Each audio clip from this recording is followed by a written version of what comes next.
Birdies roam the world, where we are in the U.S. Virgin Islands. Thanks for joining us on episode 3 on our island adventure on St. John. Come along with us on our first jungle hike.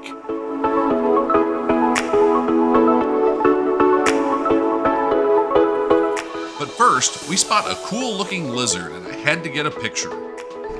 He moved a little, but that's okay. I think you can still get him. This guy is an Anolis cristatalis, or commonly known as a crested anole. Now he's over here. Oh, he's a bearded lizard, baby. He had his beard out. Anoles are the most commonly observed reptiles on the Virgin Islands and are small relatives of the green iguana. Remember to like and subscribe to get notified about our latest content. This is not a loop trail that I'm trying to take, so I think our trail goes this way. Cinnamon Bay Trail? Yeah, that's our trail right there. Okay. All right, yeah. This is the trail we wanted. We are taking the Cinnamon Bay Trail, which runs from Highway 20 to Highway 10 or Centerline Road, and is the main road that runs east to west through the middle of the island. This is a moderate trail with an elevation gain of over 900 feet.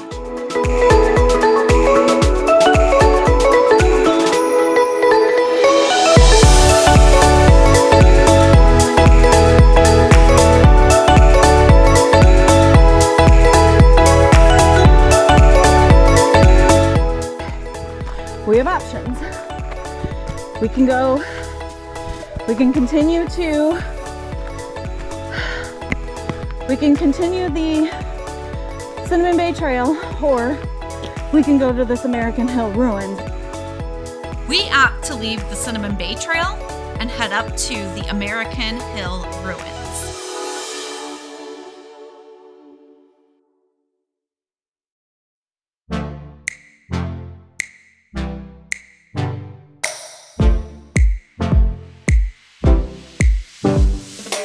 This trail has a steeper climb and several switchbacks with an elevation gain of 424 feet.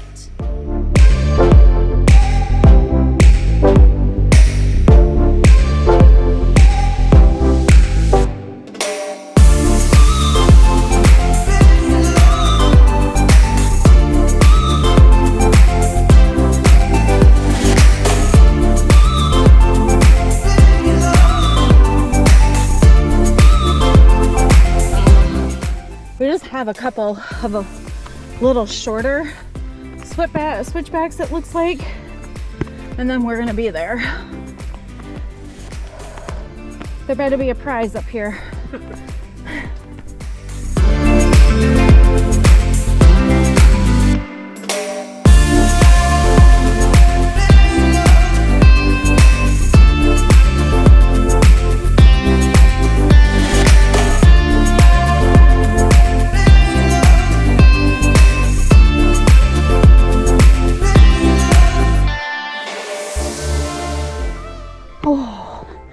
And there's a beautiful view up here, babe. All right. Oh, that's what I'm talking about. Wow.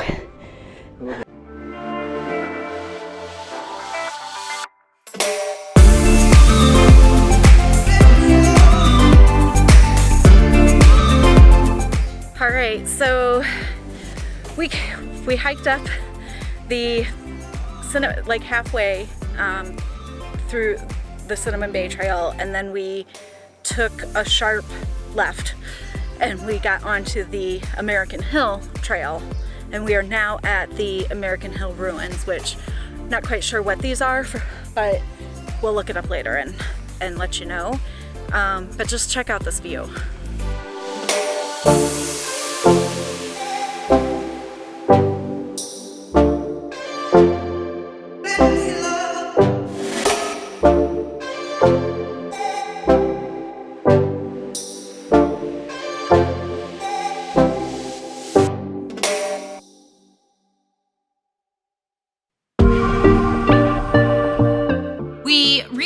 later that the American Hill ruins are remnants of a once thriving sugar plantation.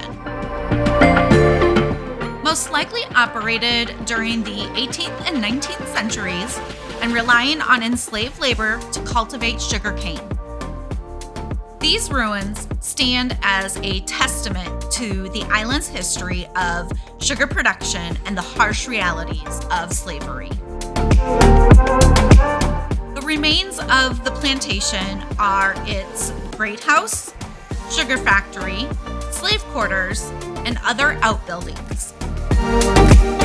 The only building distinguishable is the great house, which is at minimum a 2-story red brick building.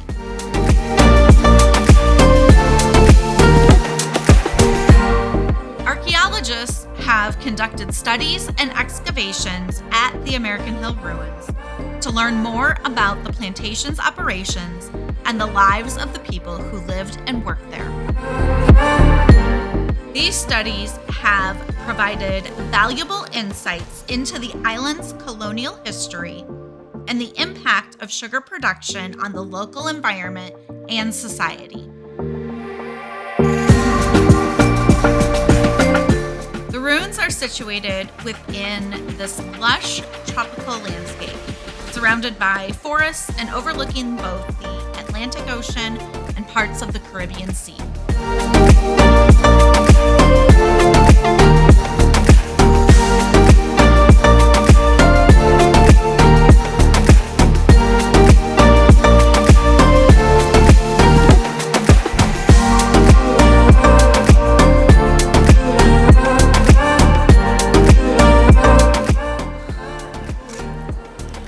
Okay, so we don't know for sure.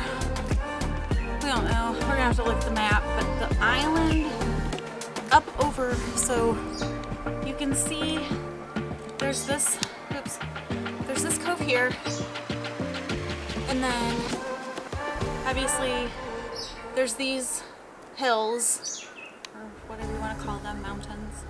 But then you look up over that, and then there's water, and then there's another island, and you can see there's houses and more sailboats and stuff over there. We're wondering, that could be the British Virgin Islands. They are that close. We know that they're that close because when our phones were on data roaming, it was picking up that we were in the British Virgin Islands instead of the US Virgin Islands, and so it charged us $10, or it charged me $10, and then I turned my roaming off quick so that it wouldn't do that again. But that's a little tip. If you're ever here, make sure your data roaming is off on your camera so you don't get charged. Okay, so this is Maho Bay, and so the bay that we were just looking at is Maho Bay, and that's where we're gonna go tomorrow morning. The seafloor is full of seagrass there, and so the sea turtles come and eat the seagrass, and we're gonna go early in the morning so that we can catch the sea turtles. That's when they're most active.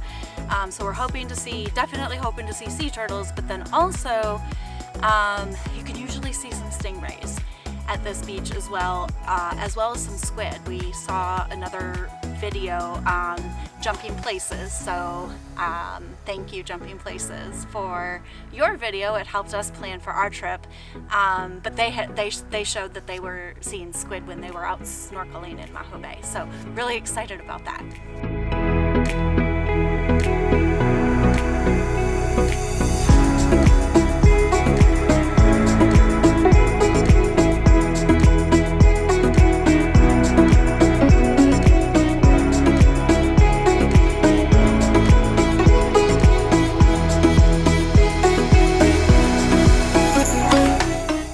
Making our way back down the trail, we decided to take the trail loop to explore the ruins of the sugar mill located across the road from Cinnamon Bay Campground. Established in the early 1700s.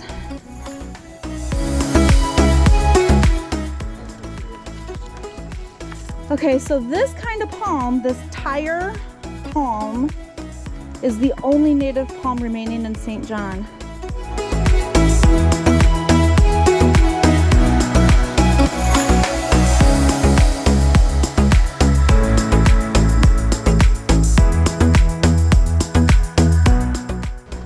I don't know about you, but I feel like I can use a shower.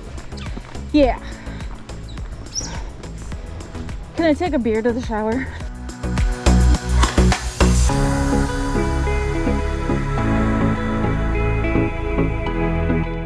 That afternoon, we make time to take some sunset photos at Cinnamon Bay Beach. First thing the next morning, we are off to the Annaberg Plantation. Look, and there's Maho Bay. Not too many people there yet. I don't see anybody snorkeling, so the reason we didn't come here this morning as planned is because it rained last night and I knew the waters would be murky this morning. So we're gonna try maybe an evening, like a late afternoon, not an evening, but a late afternoon snorkel and see if that works. So we're just flipping our day around.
Upon arriving at Annaberg, we climb some stairs to reach the grounds of the plantation.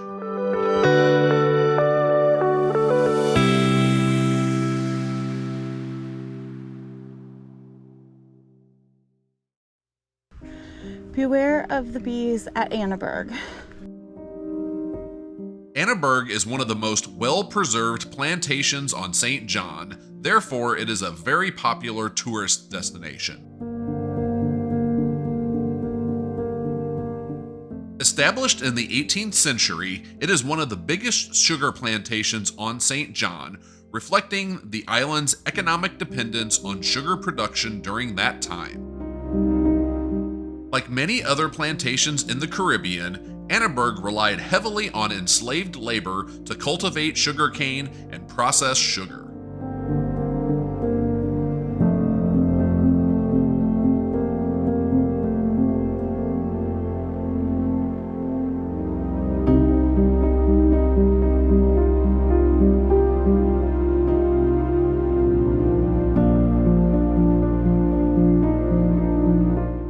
Well-preserved ruins of Annaberg Plantation include the Great House, windmill, and sugar factory, showcasing the architectural techniques and technologies used in sugar production during the colonial era.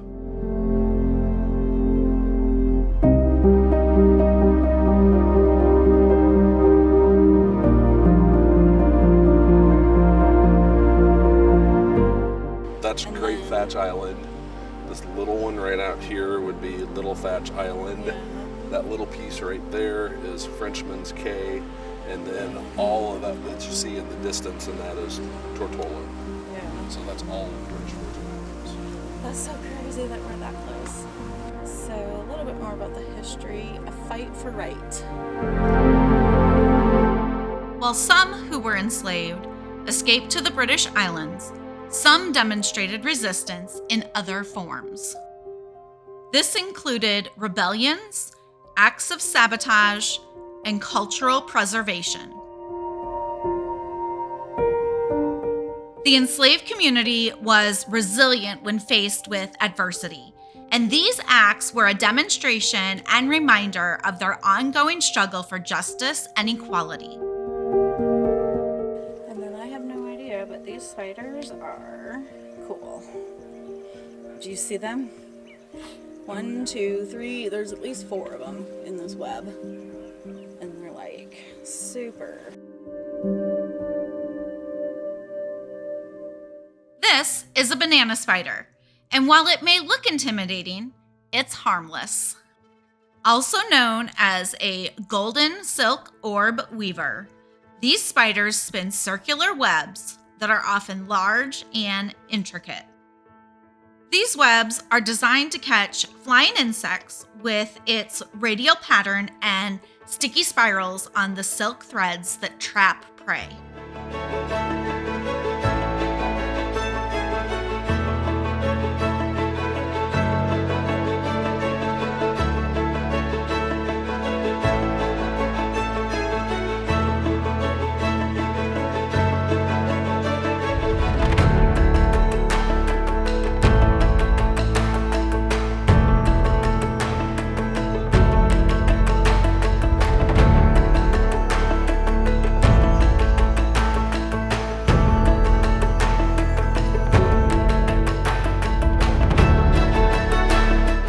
George Francis, also known as Boudreaux, was a leader in the movement for emancipation of slavery on St. John.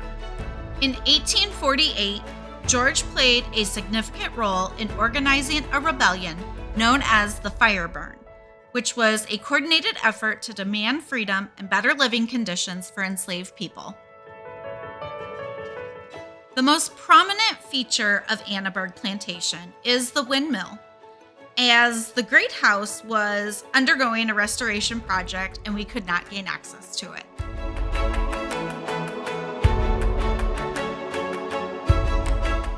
See you next time on Roadies Roam the World.